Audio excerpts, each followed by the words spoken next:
We're working on 7C on page 7 of the 2.7 notes. So we had just found f of 0. That means when x is 0, what's y? And it was 1. I was writing it, excuse me, as a point when the video ended.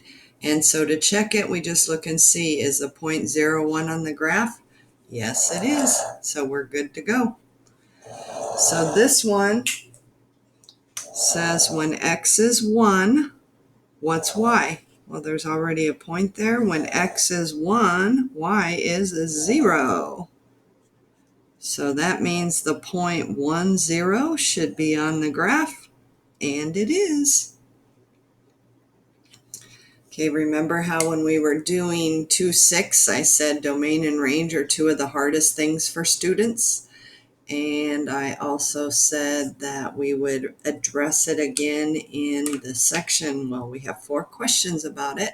So we'll do these two together, and then on the next section, I'll let you do them on your own.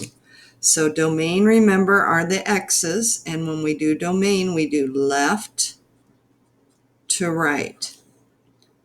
And they're going to want interval notation in all of your upcoming classes, so we're going to practice with that. So I look on the left and I say, oh, this graph is just going to keep going left forever. And oh, this graph is going to keep going right forever. So if it goes left forever and right forever, do you remember what the cubic function we graphed earlier in this section that we wrote negative infinity to infinity? This is a cubic function too. See how it's a S-curve? It's just been flipped over and translated a little bit, but it's still an S-curve.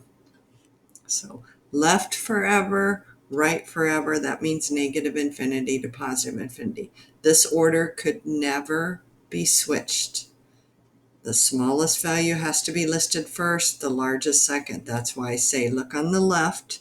So because this graph's eventually going to go to negative infinity, and then look on the right, this graph's eventually going to go to positive infinity. Range, we learned of the y values, and we do bottom to top because we have to list the smallest one first and the largest one second. So go ahead and write down what you think it is. So down forever, negative infinity. Up forever, positive infinity. And we discussed that when we did the t-table of the cubic 2 pages back. We said that all cubics are going to have that domain and range because they're S-curves. They go left forever, right forever, down forever, and up forever. Okay, time to turn off the video. So pretend this is your test. Remember what I said, this is going to be a big part of your test. It was 1/4 of the paper pencil test. So turn off the video and see if you can do all 1, 2, 3, 4, 6 of the next ones on number 8.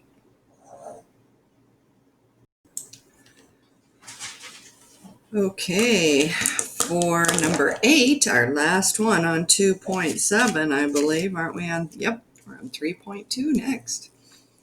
So first, they're giving us the y values. Remember, f of x is y, so this says when y is 0, what's x? And on these and parabolas, you have to be a little bit more careful because sometimes there's more than one answer.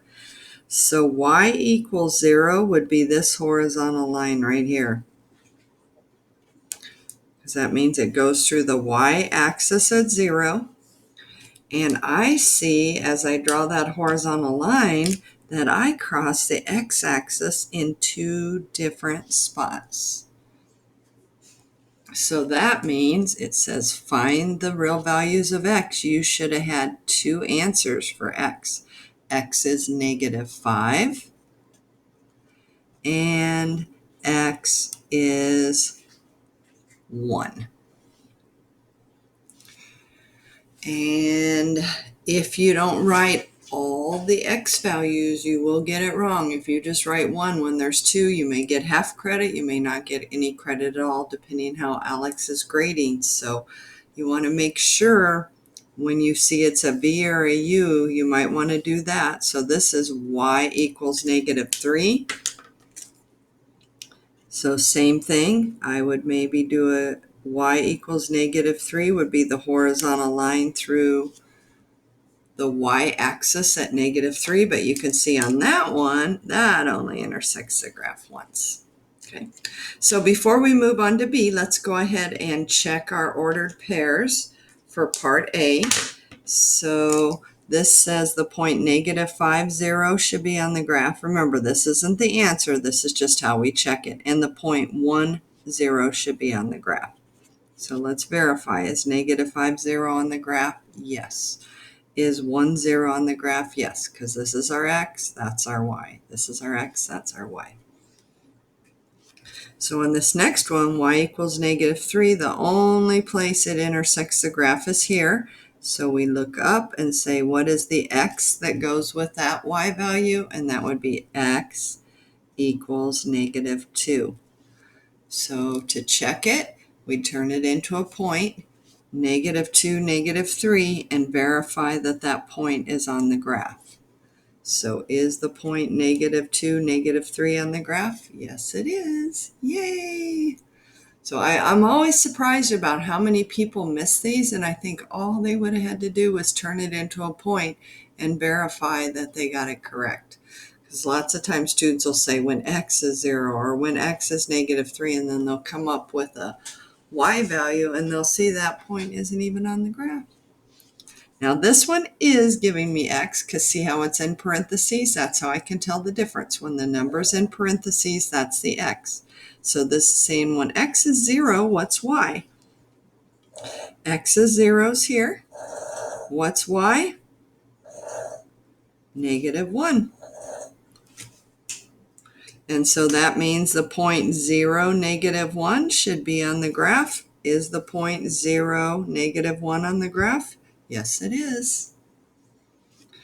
When x is -4, what's y? It's also -1.